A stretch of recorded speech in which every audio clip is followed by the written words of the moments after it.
시작. 또 유대 땅 베들레헴아 너는 유대 고을 중에서 가장 작지 아니하도다. 내게서 한 다스리는 자가 나와서 내 백성 이스라엘의 목자가 되리라 하였음이니이다. 아멘. 오늘은 그 마태복음 2장의 말씀을 한번 살펴볼 텐데 이 2장의 말씀의 이제 주제는 무엇이냐면 우리가 이 마태복음이라고 했을 때 그 지난번에도 말씀드렸듯이 이 마태복음의 주 그 대상자가 있어요. 그러니까 주된 대상자, 1차 대상자 뭐 이렇게 얘기해야 되나? 하여튼 그렇습니다. 그 대상자는 유대인들입니다. 이스라엘 사람들. 그래서 유대인의 문화와 배경 속에서 예수님을 이해시키는 그 말씀이 마태복음이에요.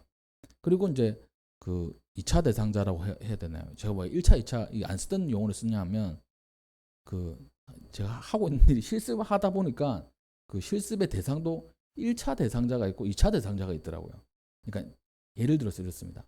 그 청소년 그러니까 대상자가 김해시에 있는 청년 발달 장애인이다.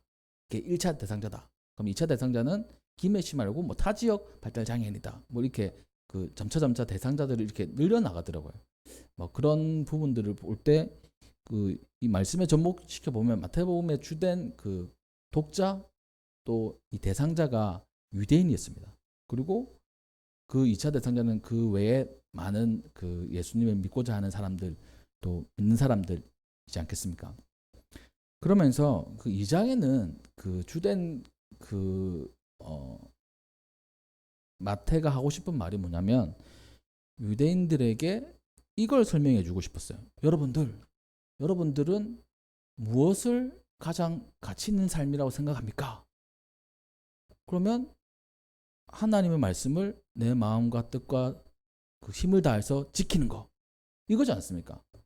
유대인들은 다 그래요. 말씀을 지켜 나가는 게 가장 그 최고의 가치입니다. 하나님께서 그렇게 명령하셨기 때문에.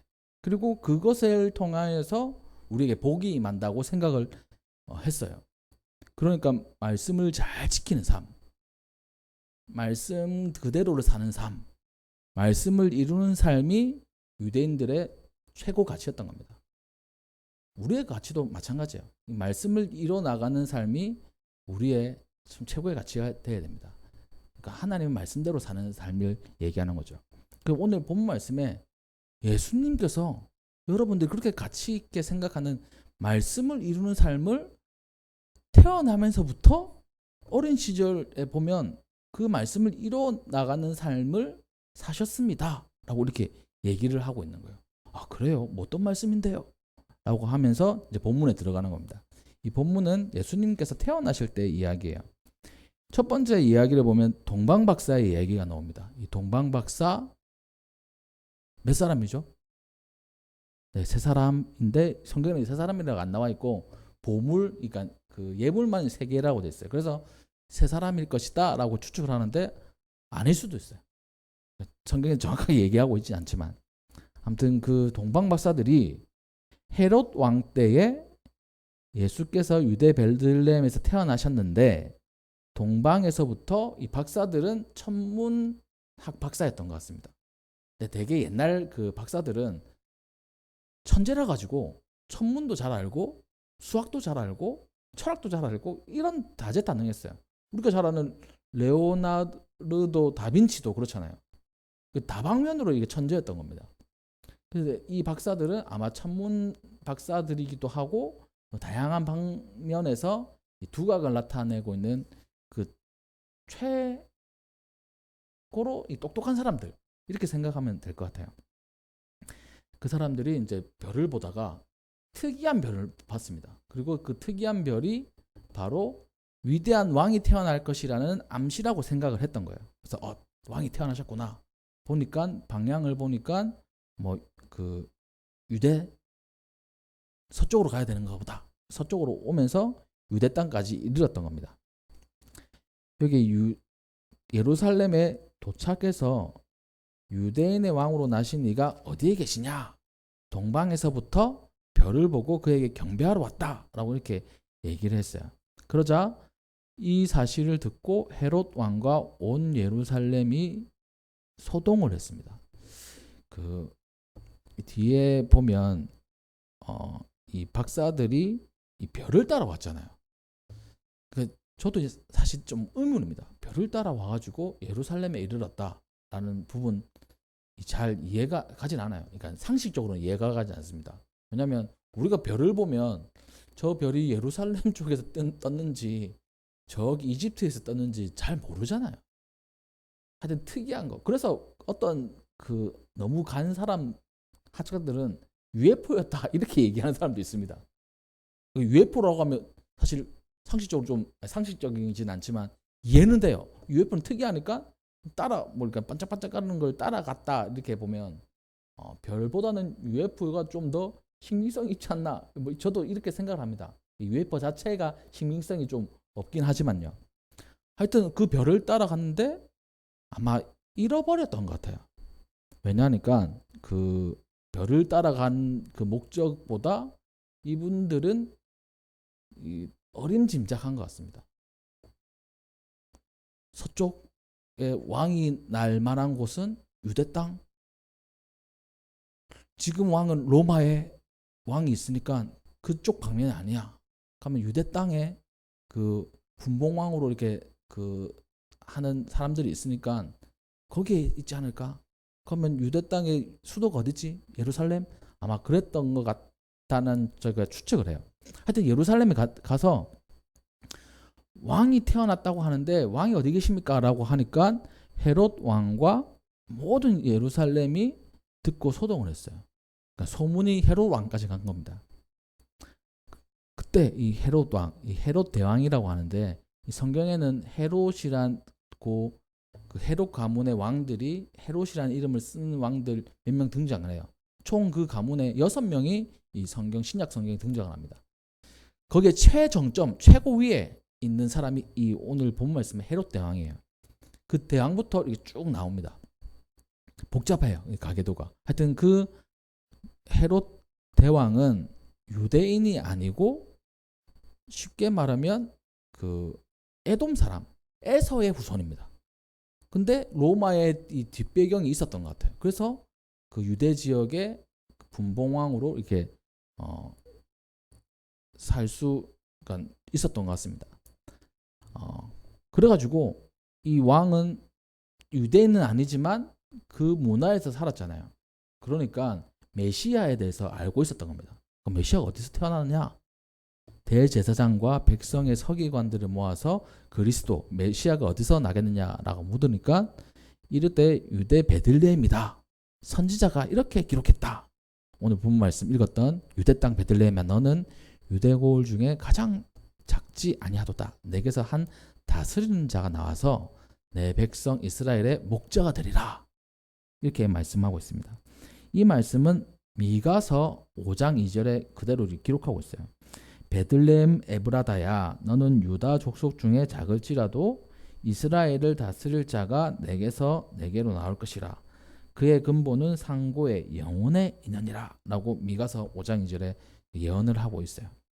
그래서 이 서기관들과 대제사장이 자기가 아는 지식을 얘기했던 겁니다. 그렇구나. 그럼 베들레헴에서 나 말고 다른 왕이 태어났구나. 어찌해야 되나? 나는 왕위를 계속 유지를 해야 되는데 또 다른 왕이 태어났다면 어떻게 할까? 죽여야지. 이 생각을 했던 것 같아요. 없애야지. 라고 했습니다. 그래서 헤롯이 이제 계획을 짜기 위해서 7절 말씀을 보니까 가만히 박사들을 조용히 불렀어요. 별이 언제 태어났느냐? 언제 나타났느냐? 그러면 나타났을 쯤에 그 왕이 태어났다고 가정한다면 지금 나이가 어느 정도 됐겠구나. 이렇게 생각을 했던 겁니다. 그리고 그 박사들을 베들레헴으로 보내요. 그래서 거짓말을 얘기합니다. 가서 그 왕을 찾거든 나에게도 좀 알려주십시오. 나도 그에 가서 경배하고 싶습니다. 가로 열고 경배가 아니라 죽여야 되겠다. 가로 닫고. 이 이제 헤롯의 마음입니다. 그래가지고 박사들은 왕의 말을 듣고 이제 다시 떠났어요. 동방에서 보던 그 별이 문득 앞서 인도하여 가다가, 그러니까 이제는 이제 별이 보이는 겁니다. 그전에는 별을 보고 따라가다가 자기의 지식으로 말미암아 예루살렘에 갔는데 이제는 실제로 별을 따라가는 거예요. 어떤 방식인지는 정확하게 저도 알 수는 없습니다. 특이하게 신비한 이 체험이겠죠. 그리고 악이 있는 곳에 머물렀다 이렇게 되어 있습니다. 예수님을 봤어요. 크게 기뻐하고 경배하고 예물을 드렸다. 근데 꿈에 헤롯에게 돌아가지는 말라는 지시함을 받고 다른 길로 자기의 이 고향으로 돌아갔다라는 것이 이 첫 번째 말씀이에요. 여기서 예수님은 어떤 말씀을 이루셨느냐? 미가서 5장 2절에 있는 말씀, 메시아에 대한 말씀이 이루어졌어요. 메시아가 누구냐? 우리의 구원자가 누구냐? 라고 했을 때 미가 선지자는 베들레헴이라는 가장 작은 그 어떻게 보면 시골 총구석 동네에서 태어난 목자, 이스라엘의 목자 이렇게 얘기를 하는 겁니다. 실제로 예수님께서 그렇게 태어나셨어요. 예수님께서 메시아라는 것을 이렇게 그 예언의 말씀을 이루어 주시면서 밝히는 것도 있고, 두 번째는 그 예수님께서 그 말씀의 성취이시다라는 것을 알려주는 겁니다. 그래요? 우리도 잘 아는 말씀인데? 그러니까 유대인들이 보기에는 마태를 통한 이 복음서를 볼 때 메시아가 이 예수님이라고? 그러네. 진짜 미가서 5장 2절에 베들레헴에 대해서 얘기했지. 예수님께서 베들레헴에서 태어나셨다고요? 우와, 진짜 메시아 아니야? 이렇게 된 겁니다. 여기서 우리도 그래요. 예수님께서는 실제로 말씀이 성취되신 우리의 구원자이시고 그리스도이시며 메시아이십니다. 우리의 왕이 되시는 거예요.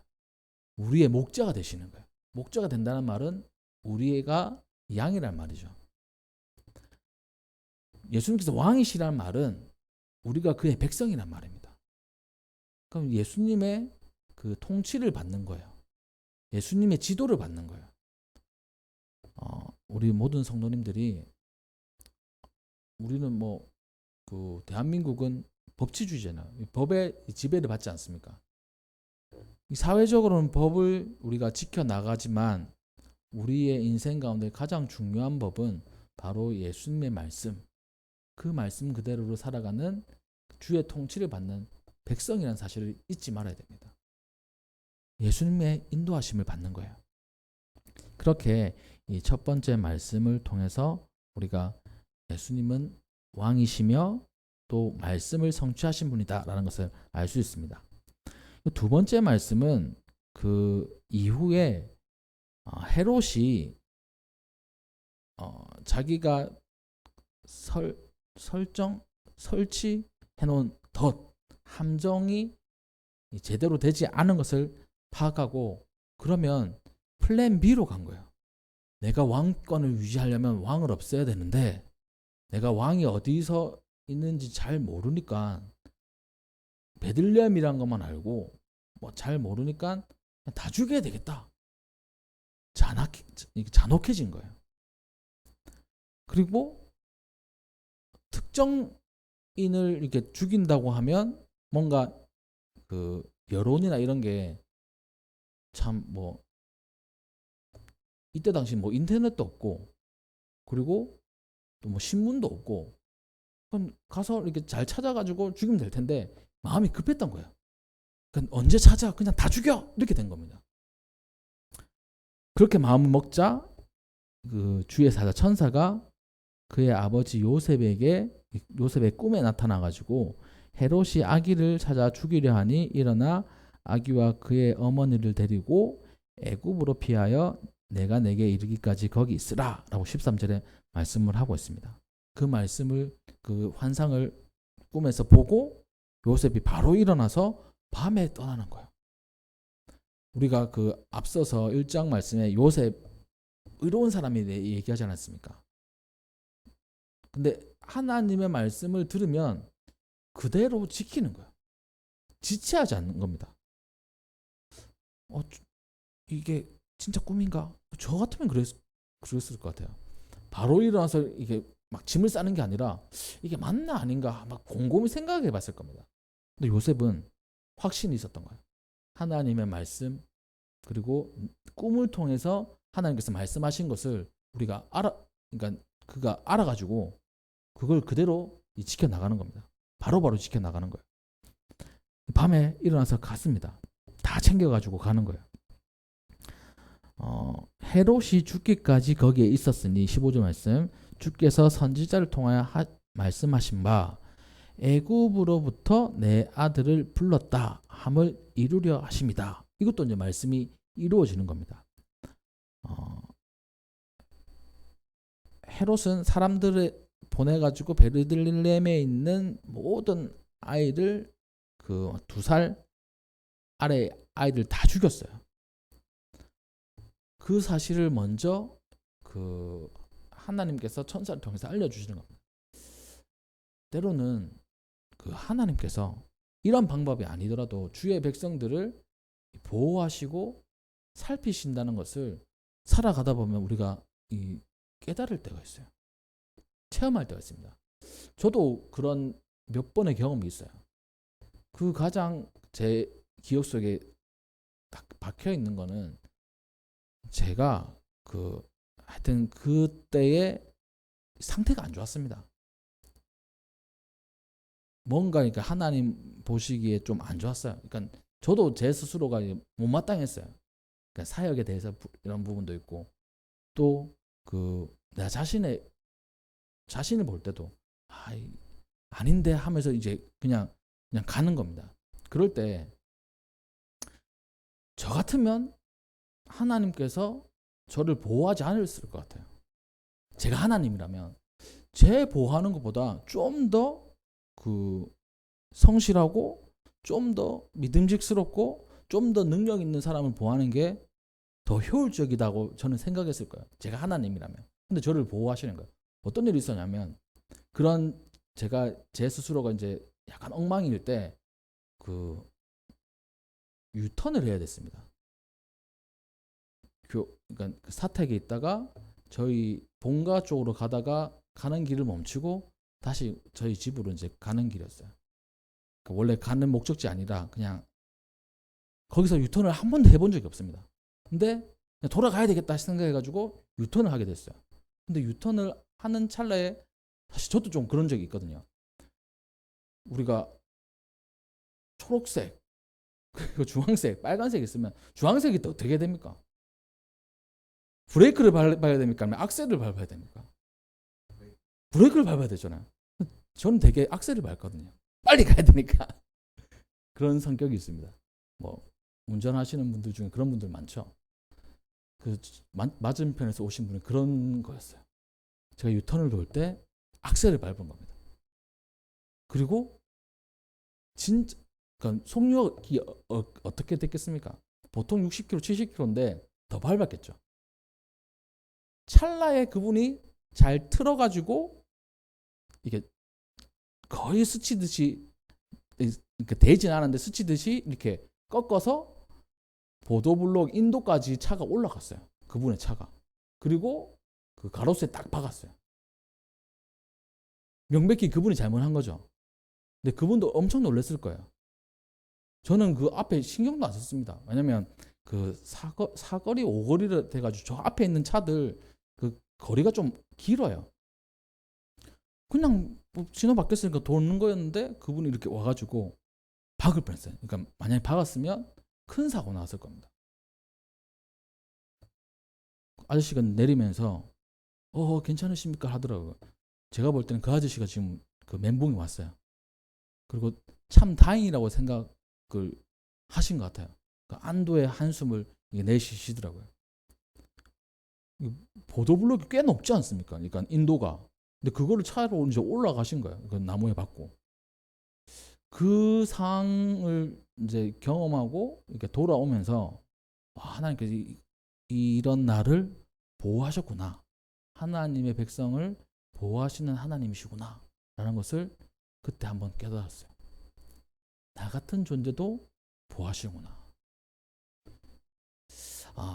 우리 성도님들도 그런 경험들을 살아가면서 이렇게 하시게 될 겁니다.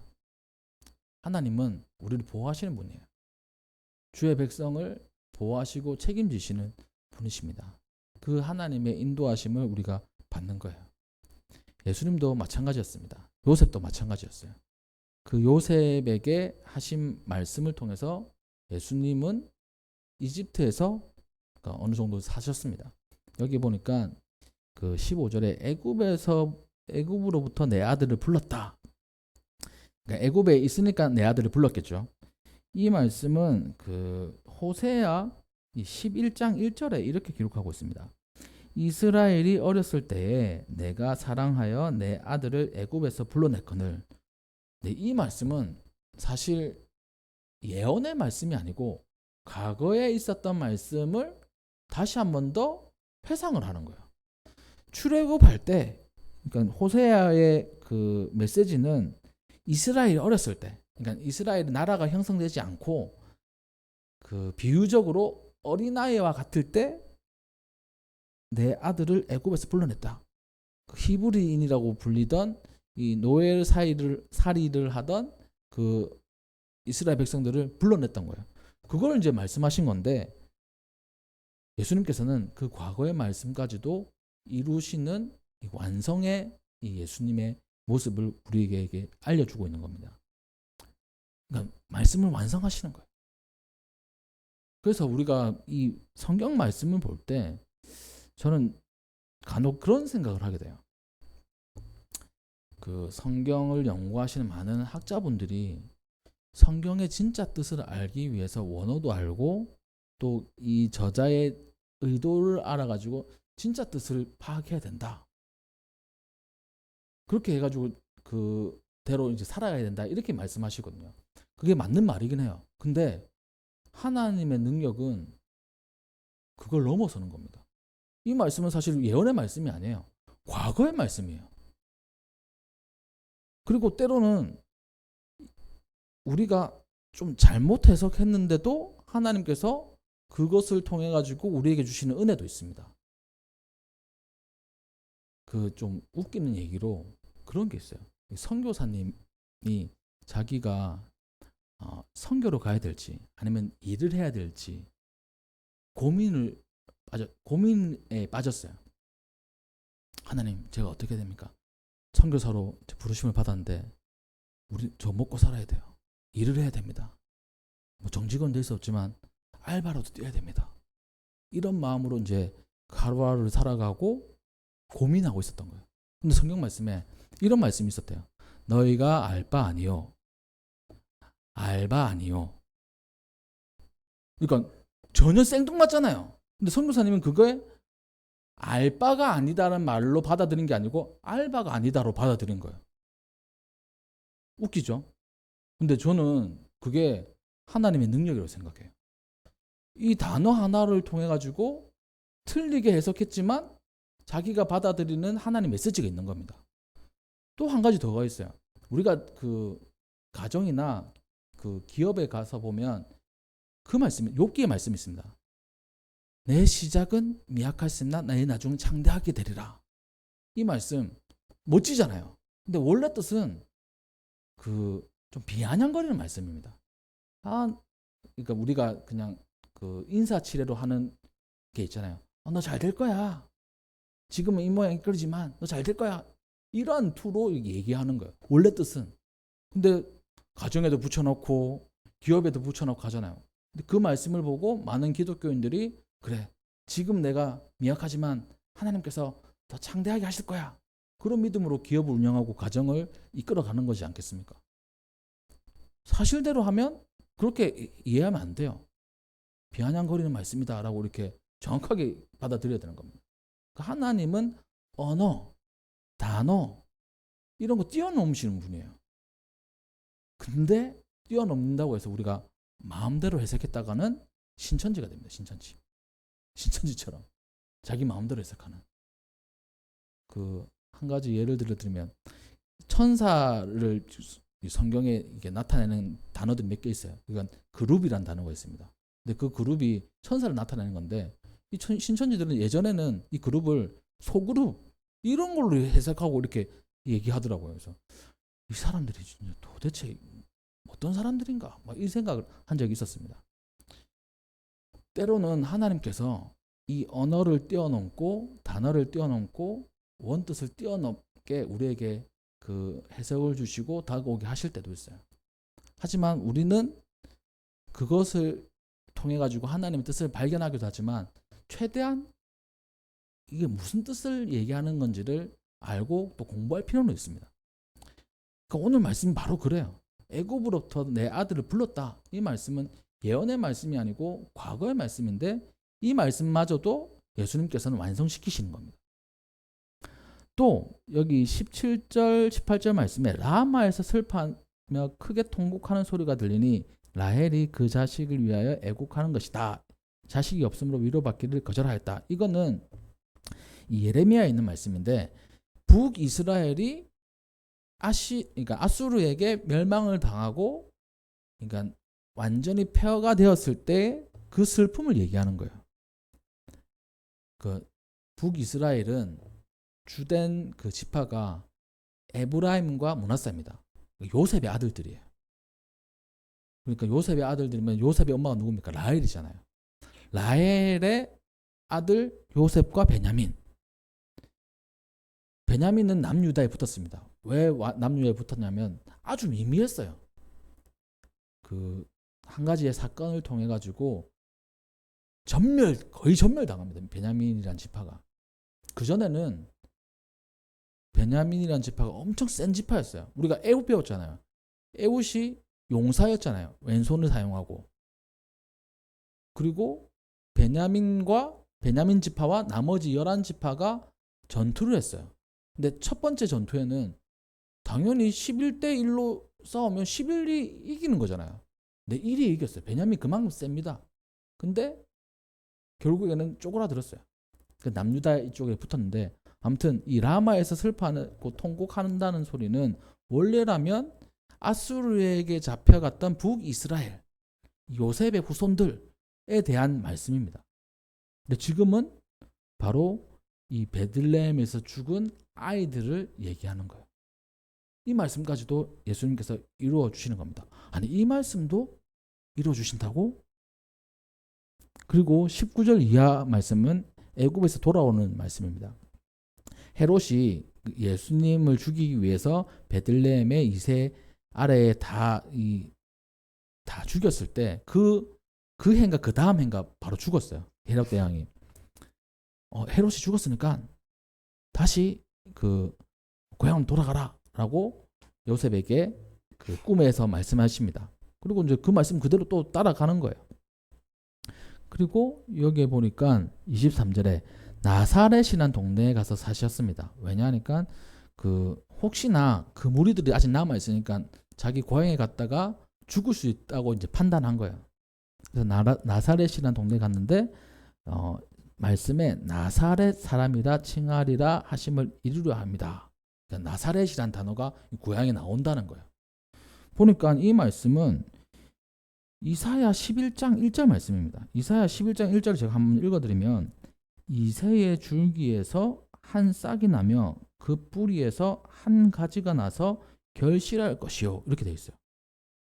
다시 한번 읽어드리면 이새의 줄기에서 한 싹이 나며 그 뿌리에서 한 가지가 나서 결실할 것이요. 이렇게 되어 있습니다. 나사렛이라는 단어가 없어요. 근데 왜 이게 맞는 거지? 우리는 뭐야 이거?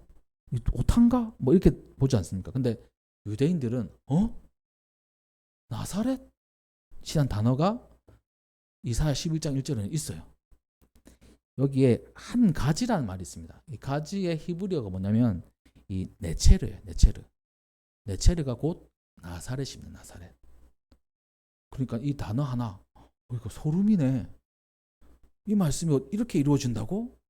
예수님이 나사렛에서 계속 자라나신 거 맞아?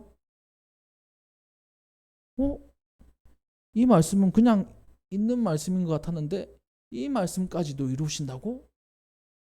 이 마태복음을 읽는 유대인들은 이것에 아마 당황하거나 아니면 충격을 받았을 거예요. 이 말씀까지도 이루는 예수님이라고? 그러니까 이 장은 말씀을 이루시고 또 말씀의 성취가 바로 예수님이라는 것을 알려주는 겁니다.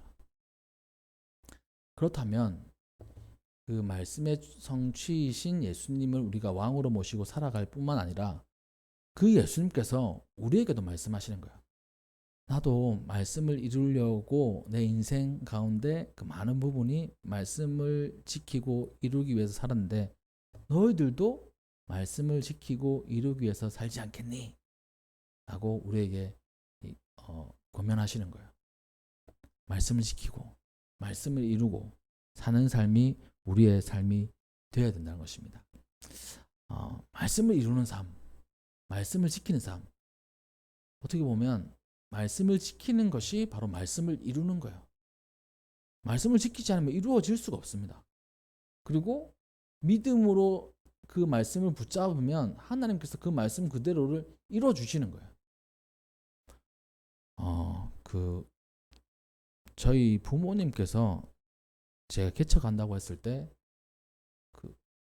특별히 저희 어머니 엄청나게 걱정 많이 하셨어요. 그렇지 않겠습니까? 원래 좀 걱정이 많으신 분이신데 더 걱정 많으신 거예요. 어떻게? 어머니 생각하고도 또 다른 방향으로 가니까 어떡하지? 알아 누우셨어요. 한번 아프시면 오래 아프십니다. 근데 말씀을 받으셨어요. 그 말씀 뭐냐면 예수님께서 베드로와 제자들에게 그물을 던지라고 하시는 말씀이에요. 그래서 그물을 던졌더니만 찢어질 정도로 많이 올라와서 옆에 있는 친구들을 불러가지고 이게 도왔다. 그래서 우리 교회가 그렇게 크게 부흥하고 많은 사람 일꾼들이 세워져가지고 이렇게 될 것이다 라는 말씀을 받은 거예요. 그래서 그 말씀을 받은 이후로 이제 기력을 회복하신 거예요.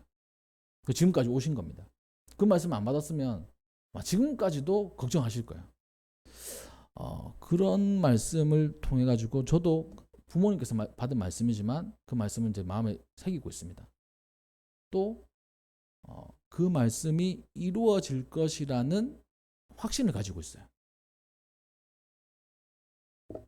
말씀을 이루어 나가는 삶은 다른 것이 아니라 그 말씀을 믿는 삶하고도 똑같습니다. 말씀이 성취되는 삶은 그 말씀을 온전히 믿는 것과 똑같아요. 그래서 우리 성도님들에게도 하나님께서 주신 말씀이 있다면 그 말씀 이루어진다는 확실한 믿음을 우리가 가져야 됩니다. 그 확실한 믿음은 우리의 노력도 필요하지만 하나님께서 주시는 거예요. 만약 믿어지지 않으면 믿음을 달라고 기도하는 것이 바로 우리의 마땅한 모습일 것입니다. 바라기는 우리 모두도 말씀을 이루는 삶, 그 말씀을 이루는 삶은 바로 그 말씀을 온전히 믿는 겁니다. 그 말씀을 믿을 때 우리 삶 가운데 진짜 말씀들이 이루어져 가지고 큰 은혜가 임할 것입니다. 그러한 삶이 우리의 성도님들의 삶이 되시기를 주님의 이름으로 축복합니다. 네, 기도하겠습니다.